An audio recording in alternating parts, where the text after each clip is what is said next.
Hello and welcome to The Game Changers, the podcast where you'll hear from extraordinary women in sport. I'm Sue Anstiss, a founding trustee of the Women's Sport Trust charity and the founder of Fearless Women, a company with a powerful ambition to drive positive change for women's sport. Once again, this series of The Game Changers is supported by Barclays and will focus on fearless women in football. In each of the 8 episodes, I'll be talking to a trailblazing woman, reinforcing Barclays' huge commitment to the beautiful game. Last year, Barclays announced a groundbreaking commercial investment in women's sport in the UK. The Barclays FA WSL is now Europe's first fully professional women's football league, and their investment will also help to create the future growth of the league and its teams. Along with this fantastic support for women's professional sport, Barclays also invested in establishing the Girls Football School Partnerships, with the aim of ensuring that all girls in England have equal access to football in schools by 2024. My guest today fought very hard to be allowed to play football at school. Rose Reilly is an absolute legend of the game. Had Rose been born a boy, she'd undoubtedly be celebrated as a national hero, as one of Scotland's greatest ever footballers. As it is, her amazing career and her story went untold for decades by those who should have been celebrating her incredible sporting achievements.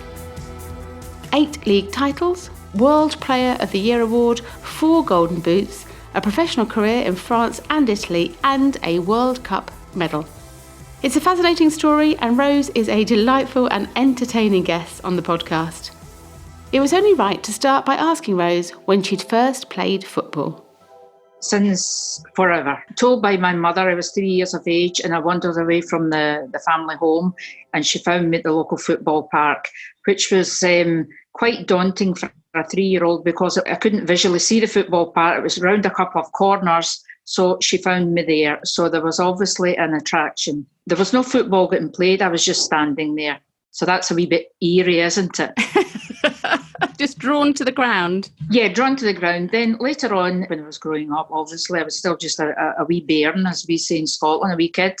It was one of the Christmases when you write a letter to Santa Claus, what you would like, your toys. And of course, I said a football, and I got a doll, and I was absolutely devastated. And I went out and I swapped my doll for a football.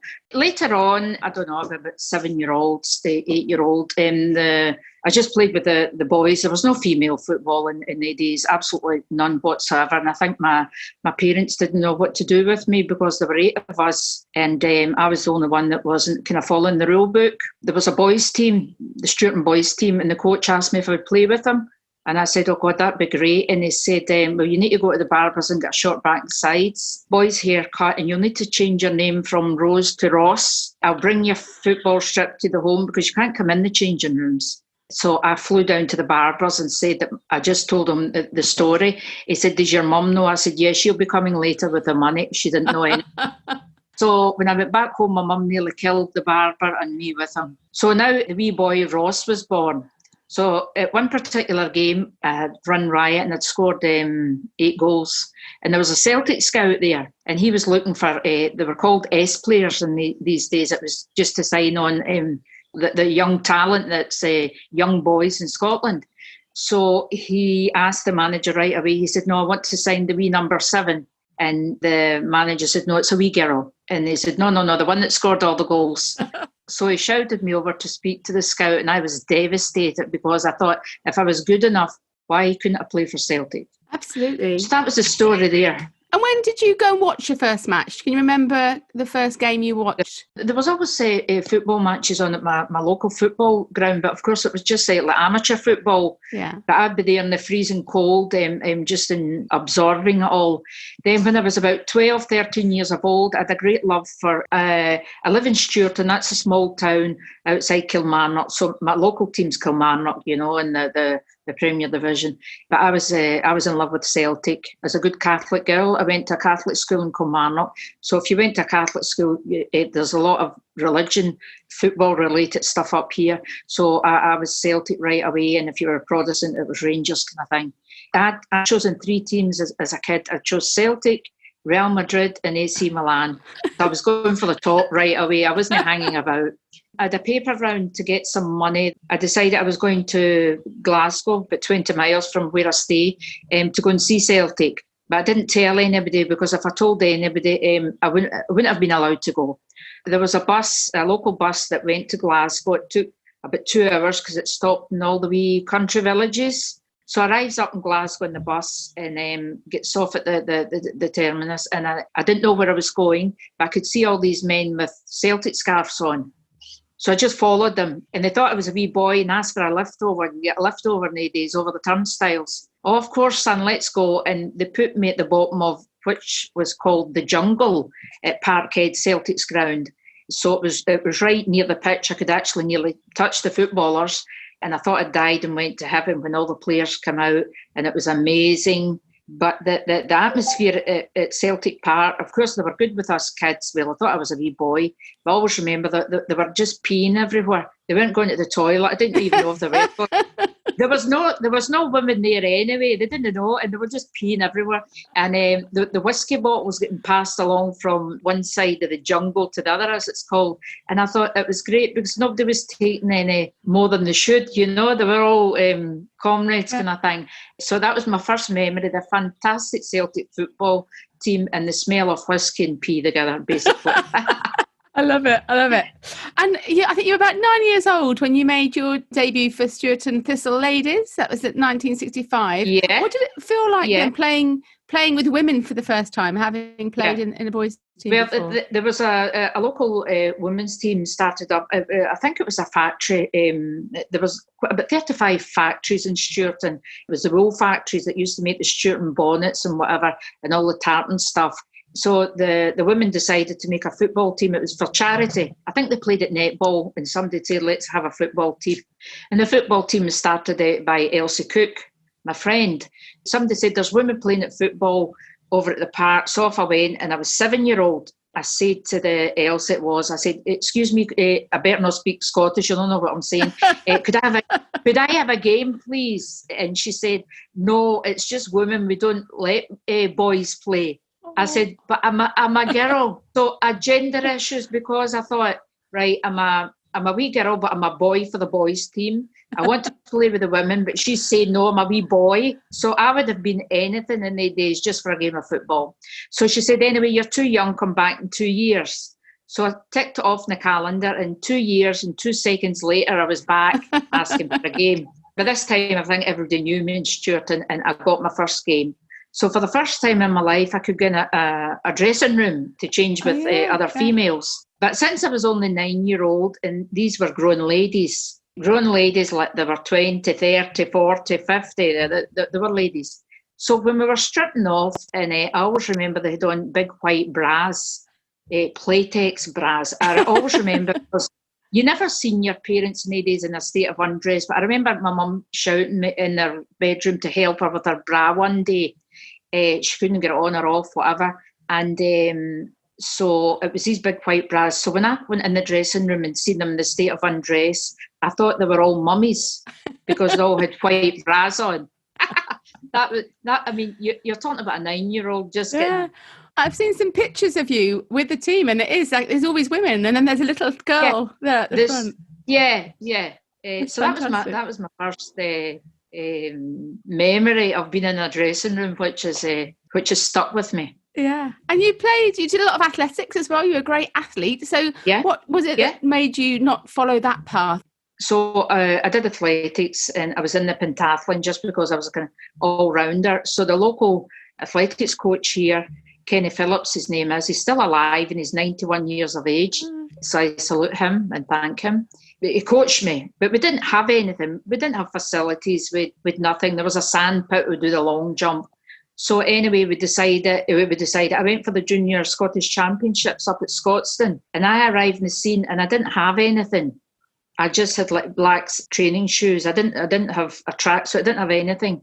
And everybody that was there was kind of from posh schools, from the posh end of Glasgow and Edinburgh, private schools, track suits and whatever. So it was an all-day event, and they were going for lunch, and I didn't have money to get into the canteen of the restaurant for lunch. So they all went there, and me and my coach, Kenny Phillips, just sat under a tree with our sandwiches. Aww. But that wasn't a big deal for me. I didn't care. Who cares? Anyway, I won the event. Then I get shortlisted for the Commonwealth Games when I was 16. It was the first Commonwealth Games up in Edinburgh, I think. So I had to go up to St Andrews University for a week's training session with the Scottish team. So off I went again, and my mum bought me this wee tracksuit because I couldn't get up with nothing. And she bought me a pair of spikes that were about 3 sizes too big so I could grow into them. You know what it was like? So off I went. But when I arrived at St Andrews, these posh girls were all there again with their Adidas tracksuits, Nike tracksuits, whatever. I had nothing. I just had a plastic bag with my stuff in it. I was aware that they were all just staring at me and kind of judging me. I still had my boy's haircut and whatever. But I didn't care. Anyway, we started off. I always remember that the first session was 400 metres. And this girl came to me and she said, I came from the country. Sturton was just a wee village. And these were all Glaswegian, Edinburgh and whatever, private educated. She said to me, oh, the coach said you just go slow at the start for the 400 metre rows. Perhaps you didn't hear. So I said, oh, okay then. So I did, and they were away. But then I changed gear and I went flying by them all. They just kept staring at me. And then they asked me, we were doing the shot put, and she said, what weight is your putt at home that you do the shot put with? I said, I don't have one. I just have a rock.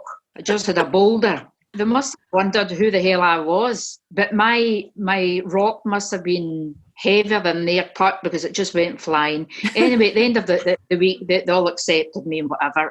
But it was never an issue for me. I didn't care. I was in a mission. They could say what they want. If you've got a problem with me and it sticks to this day, it's not my problem. I don't have a problem with you. If you've got a problem with me, okay, deal with it because I don't have a problem with you. So at the end of the whole thing, Coach John Anderson said to me, right, Rose, you've been selected for the Commonwealth Games, but you have to give up football because you're having too much thigh muscle, football legs, let's say, which isn't good for athletics. And I said, okay, and I went home and my mum and dad were delighted because finally I'd got a career on the horizon, which was athletics, and I'd know there was nothing on the horizon for football. So I stopped playing football for the first time in my life for a week. Then at the end of the week, I made a decision. I was giving up athletics career where I had everything on the horizon for a football career where there was nothing. Mm. So once again, my mother they didn't know what to do with me, right? Complete desperation. In the meantime, I got expelled from the high school for playing football because I was just missing classes. I was just not turning up because if there was a football game going on anywhere, I was there. And of course, my parents didn't know because I had to go to a Catholic school in Kilmarnock. So they didn't know what I was up to. In those days, the physical education, there was one for the girls and one for the boys. When the boys' physical education PE teacher had seen what I was good at everything, he took me away from the girls and I was in with the boys. And he said, bring your sports bag every day, Rose. And when I chapped the window of whatever classroom you're in, I always remember it was wooden doors with a wee window, just come out. I'll speak with the teachers because you're actually not concentrating on your schoolwork anyway. So that was me. This was great. So that's what I did.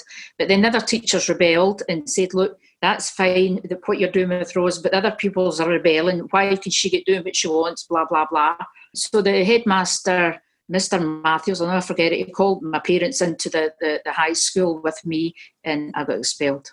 It was strange because my parents didn't say anything and that was sad, you know.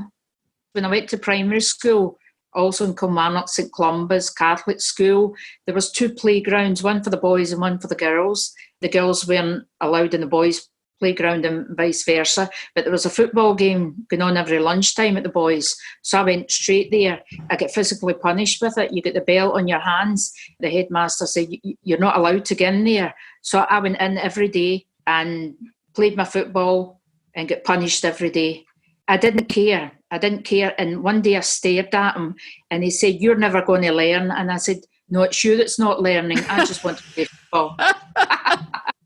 I love that. Yeah. And obviously you went on to play and had amazing success in Scotland as a young woman. So various cups and trophies, but clearly that wasn't enough for you. So you wanted to become a professional footballer. So where did that take you?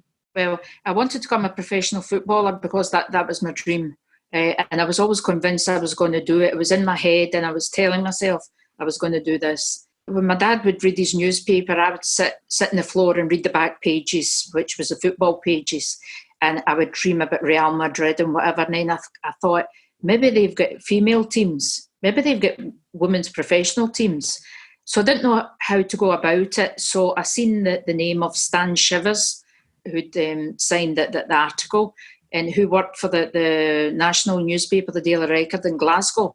So off I went up there, and I went to the offices up in Glasgow, gigantic offices, and the secretary said, could I help you? I said, yes, I have to speak with Stan Shivers. And she said, have you got an appointment? I said, yes, which I hadn't.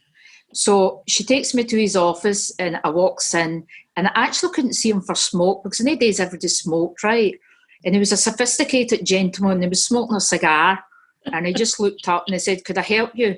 I said, yes, my name's Rose Reilly, and I want to be a professional footballer. How old were you then, Rose? Maybe 16.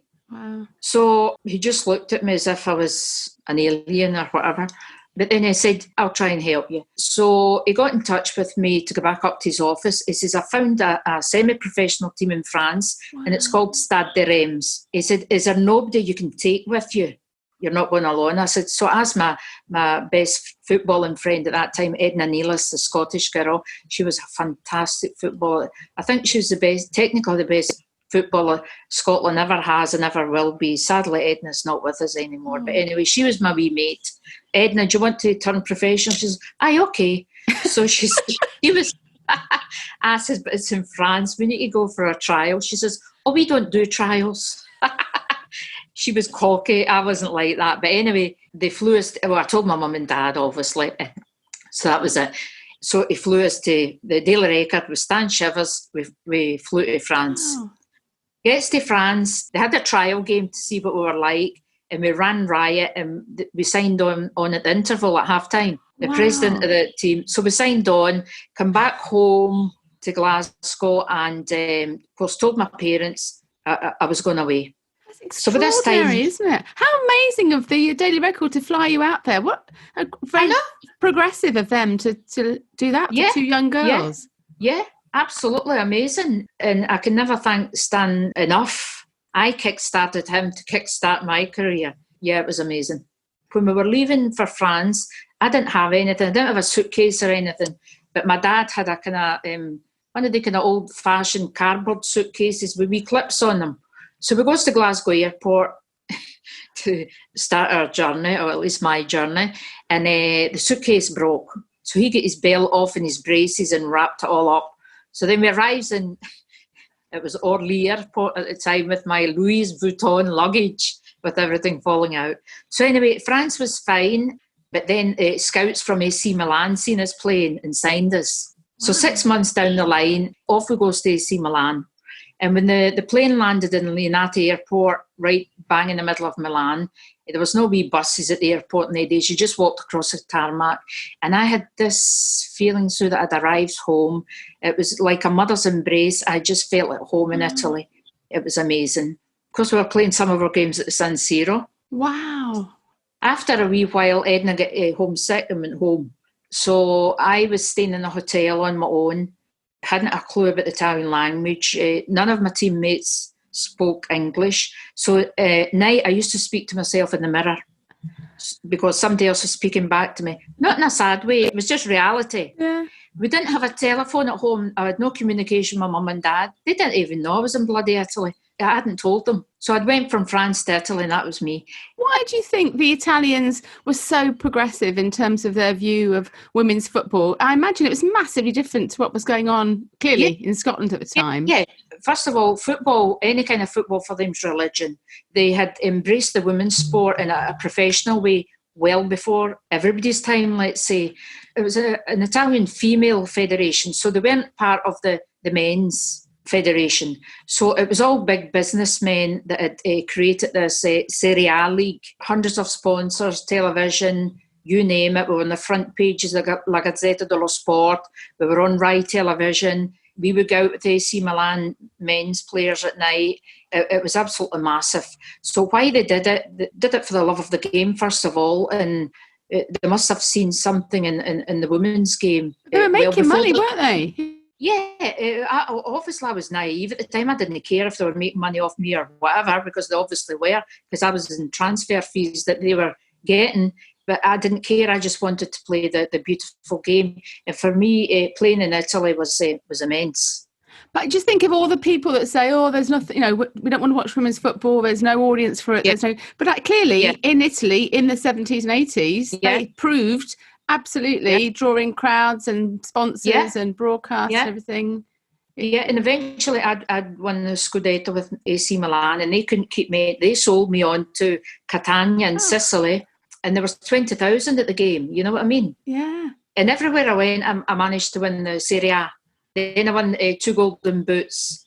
Then Scotland banned me for life for playing for the national team. So how did that feel at the time? I didn't care.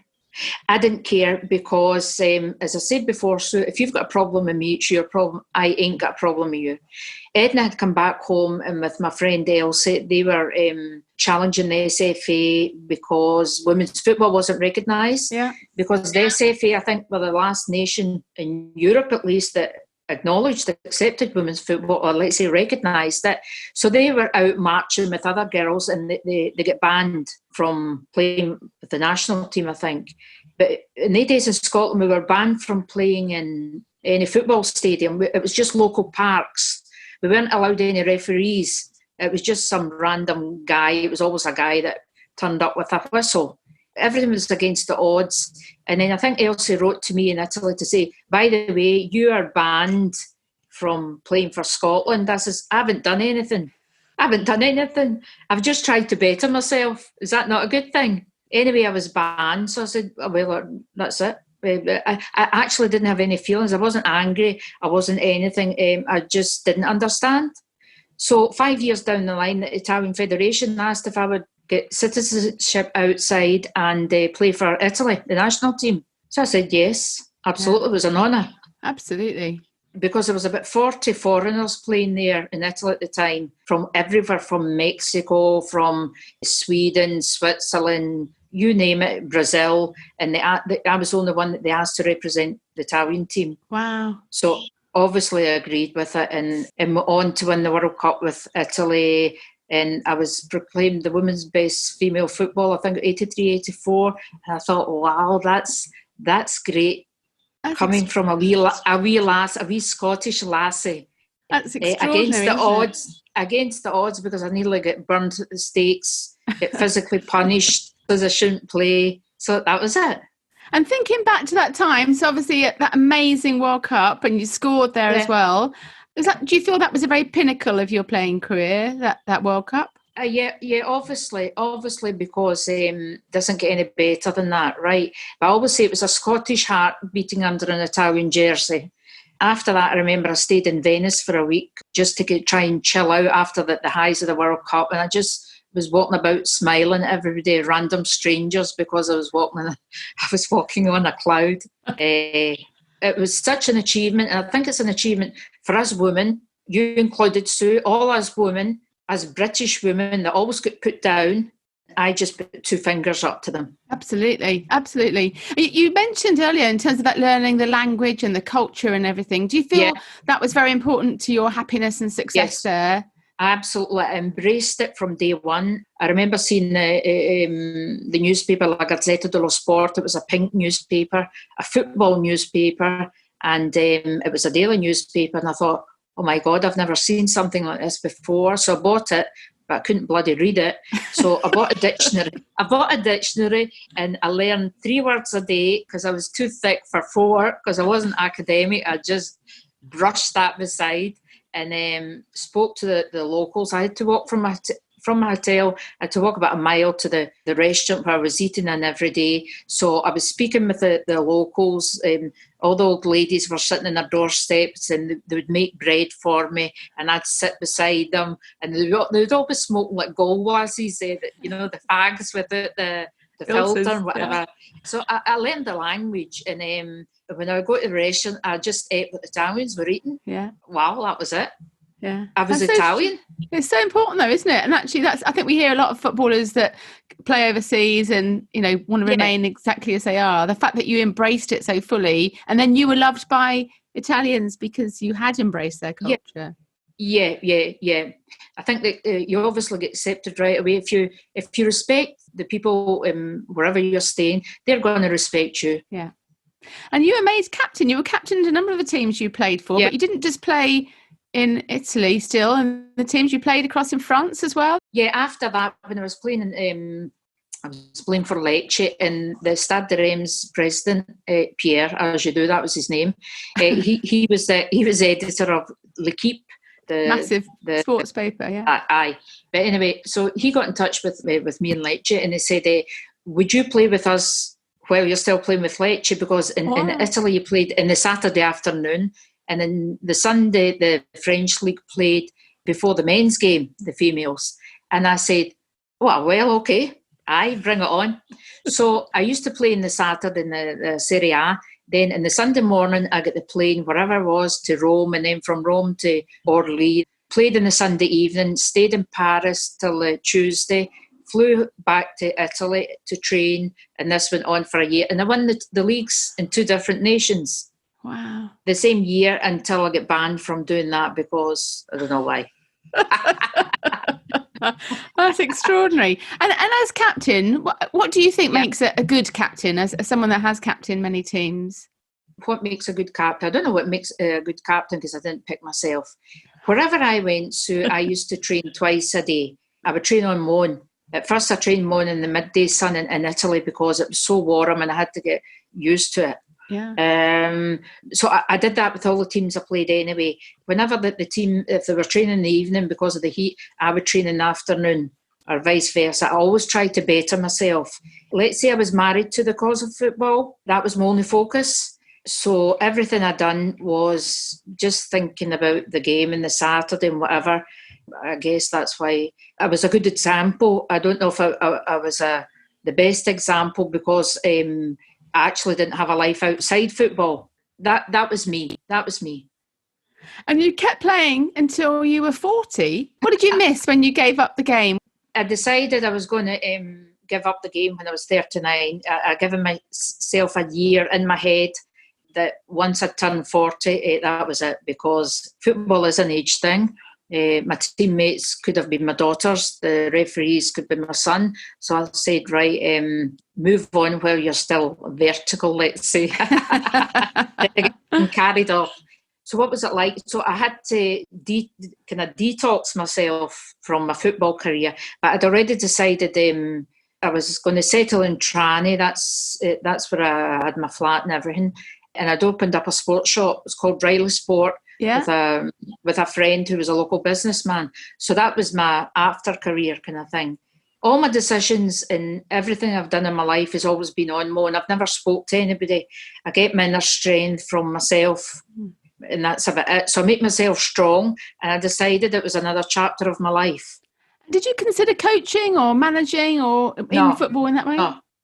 No, because I don't think I'm good enough for that. I think a coach is like a teacher. They've got an ability. I don't. I feel as if I am football, but the SFA who banned me, they're not football. They're just faceless men in suits that decided to take football away, but they couldn't take football away because I'm still football. I still love the game. The only time I think I actually cried, not at the World Cup or anything, it's when Shelley Kerr took the Scottish women to the World Cup. That's when I cried. That's when I got emotional, because my girls were going to the World Cup. Yeah, absolutely. It's wonderful. So no, still got the great passion for the game, still in love with it. That kind of got away. That doesn't go away. And hats off to all the coaches and the female coaches. Really admire them. And in 2001, you came back to Scotland when your mum was very ill, and you had a young baby with you as well, Valentina. Yeah. What did you miss most about Italy when you came back to the UK? Everything. Oh. My life was in Italy. They asked me to go to a school to speak with the girls to see about promoting women's football once in Scotland. And I said, I don't think you could do what I did. I don't mean in the success. I said, everything's kind of panned its life out for me. because I had a late marriage. I met my husband, Norberto Peralta. He's from Buenos Aires. I met him in Italy when I was 43. Oh, wow. So we just clicked. We fell in love. And at the fantastic age of 45, I had my child, which, as usual, I didn't read the rule books. Maybe you shouldn't have a child at 45. And so you know what happens, being a professional athlete for all the years, I've hammered my body. My period was coming and going. So I thought I was in the menopause, but I wasn't. I was pregnant with my wee lassie. Wow. Anyway, I got married in Italy on my own, just me and him, as you do. I've always did everything on my own. Had my child there, and I called her Megan Valentina, because I was going to call her Valentina, her first name, because she was doing Valentine's Day, but she was a day late. But she prefers the name Valentina. She was about eight months old, and I got a phone call to say my mum had a severe stroke and she was dying. So I just got Valentina and a baby papoose and flew over to be by my mum's bedside. She said, "Don't leave me, Rose, I'm afraid." And I said, "I promise I wouldn't leave her." And I took Megan, Valentina out the baby papoose and lay her beside my mum. So she just kind of tried to cuddle her, but she couldn't. She was paralysed. And they gave my mum about a week to live. So I promised I wouldn't leave her. So I stayed with her every day and night with the baby, and she lasted 9 years. So 9 years later, I was still bloody here, because I don't give back on promises. No regrets. I could get Italy back. Can't get my mammy back. And would you go back to live in Italy again if there was an opportunity? Well, it's a financial thing, because I didn't make big money out of football. So once your child starts school, you just go with the flow. That's our education here. So Valentina's bilingual. I taught her Italian from day one. She's got the Italian culture.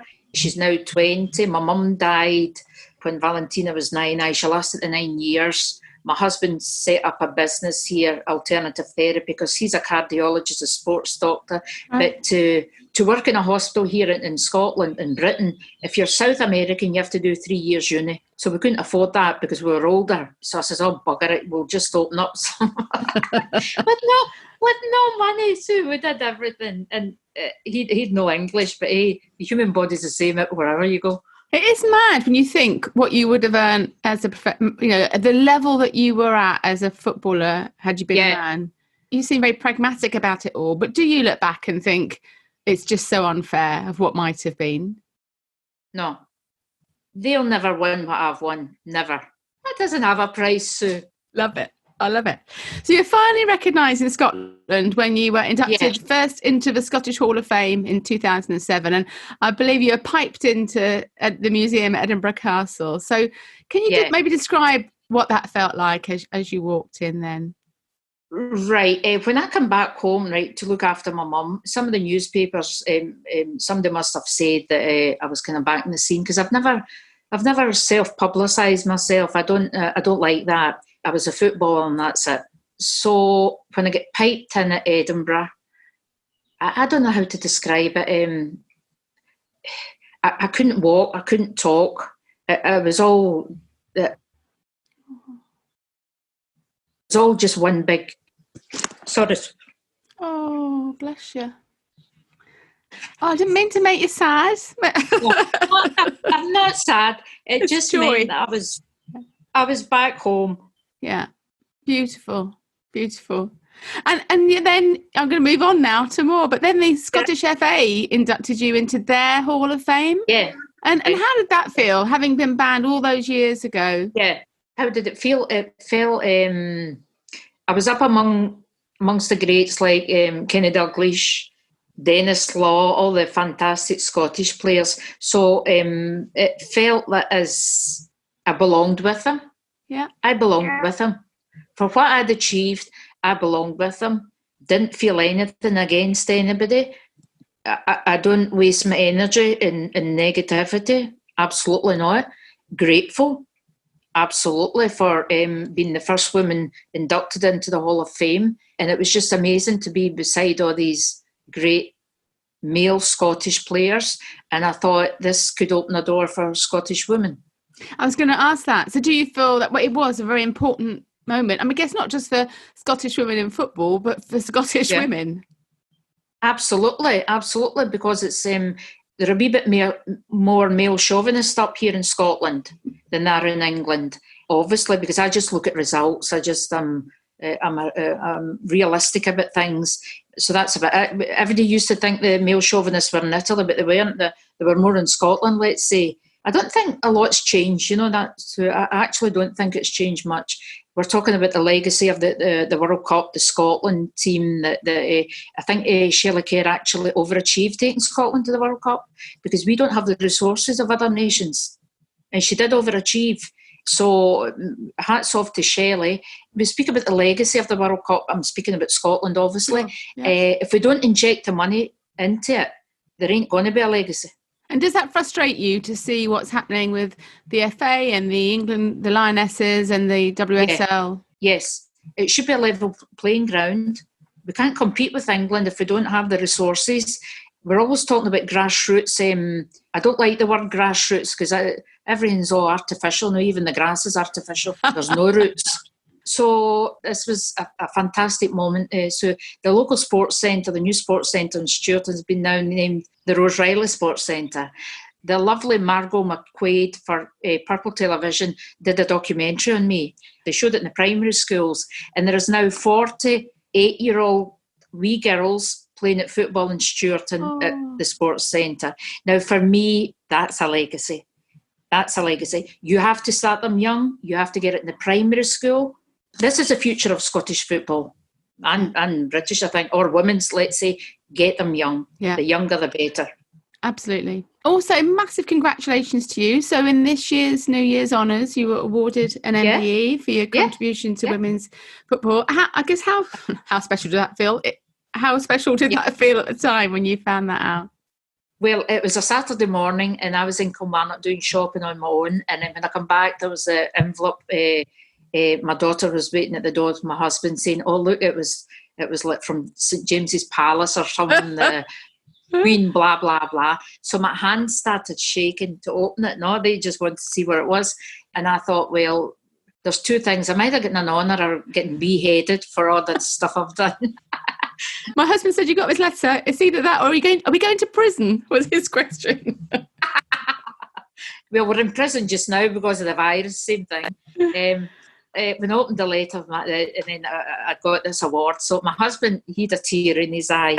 I was actually shaking like a leaf, and I'm not an emotional person. I can't be to achieve everything I've done. You can't be emotional. You just go for the juggler kind of thing. So my daughter, she's a 20-year-old kind of grumpy teenager, said, she just said, "Oh, well." And then she looked at me, she said, "What's for the tea tonight?" So that's a kind of Scottish thing. She is half Italian, half Argentinian, half Irish, half everything.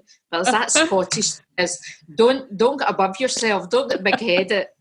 I was amazed. So I was really, really, really honoured because my career panned out in Italy. It wasn't in Scotland. And to be acknowledged in the honour list is, so I went straight up to the cemetery to tell my mum and dad. Oh, beautiful, yeah.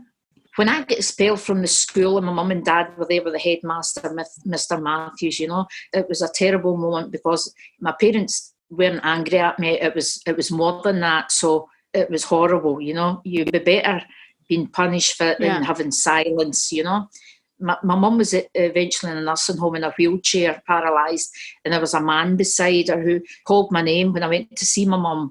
He said, Rose Reilly, and I said, yes, and it was the headmaster that expelled me. Oh, wow.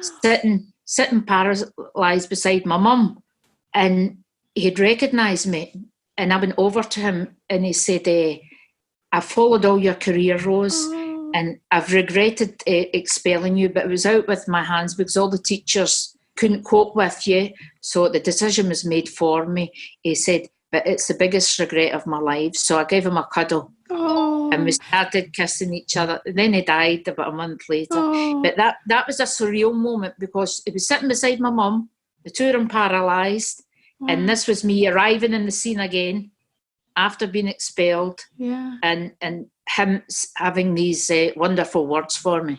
I'm a bit of the belief of everything happens for a reason. I don't necessarily believe in fate, but I think it pushes you in a direction. So actually, had you not been expelled from school, you may not have taken the course that you did to travel and to, you might have ended up in university, or you might not have gone to Italy. No, I don't think so. It's like my mum and my dad, obviously my parents. What did they want from a good Catholic daughter? Like 100 kids, procreate. But instead of that, I gave them 100 goals. So that's equivalent, Absolutely. There's no ifs there, so there's no ifs. Nah, I was going to play football. Excellent. And I'm assuming you haven't collected your MBE yet because of all that's happened? No. I got a phone call, actually. It was a phone call from St James's Palace 2 days ago. So I was to collect it in Holyrood Palace in Edinburgh on the 30th of June. So it's obviously been postponed because of the virus. And I was already getting a dress made, a tartan dress, because I'm Scottish. Lovely. And I'm going as Braveheart right there. Come on, let's go. So it's postponed, and the guy was very apologetic. I said, don't be. I says, well, it'll be a bigger party because it'll be a double party. It'll be everything. We'll celebrate. So I don't know where it'll be now and when it'll be, but it doesn't matter. It doesn't matter. I've got it. And anyway, I want it from the Queen. I just go for the best. I'm going for the highest one. Come down to Windsor. Tell them you want to come down to Windsor for it. That's where she makes their awards. Right. Fantastic. And just finally in closing, you're clearly such an inspiration for anybody that's got a dream to achieve something. So what advice would you give to young women and young men now who are kind of starting out on their sporting careers at the moment? Just do it. I got an honorary degree from Glasgow University not long ago. So it was all the intellectuals that were speaking before me. And then it was my turn. I says, oh my God. So I just said to the pupils that were there, I just says to them, right, that's the boring stuff. Bye now. Here I'm coming on. I said, in life, if you want to do something, just do it. Don't listen to anybody. Don't listen to your parents. Don't listen to the police. Don't listen to your tutors. Because if you want to do something, it's your life. You know what I mean? Where parents always want us to be brain surgeons or whatever, or lawyers. If you want to be a cleaner, you can be the best cleaner. Who the hell cares? It's your life. You come into this life alone and you go out alone. So in between, do what you want. I absolutely love talking to Rose and look forward to meeting her in person in the future to find out more about her incredible career. Another big thank you to Barclays for their support of the Game Changers, which enables us to share the stories of these amazing women with audiences all over the world. And thanks also to Sam Walker from What Goes On Media, who's a very talented executive producer for the Game Changers podcasts. If you'd like to find out more about all my guests from this and previous series, there are more details on our website, fearlesswomen.co.uk. Thanks for all your lovely comments on social media. It's fantastic to hear people are enjoying the podcast. If you could take a moment to leave a review or a rating, that would be brilliant. And don't forget to subscribe so you don't miss out on future episodes. You can also find us on social media at Sue Anstiss or at The Game Changers. Next week, I have the absolute privilege of talking to Dr. Rimla Akhtar, MBE, former chair of the Muslim Women's Sports Foundation and the first Muslim woman to be on the FA Council. She's also a passionate champion for equality and diversity in sport. We need to stop making excuses. This is about everyone working together. We need to create an environment where the diversity is celebrated and difference is celebrated. The Game Changers. Fearless Women in Sport.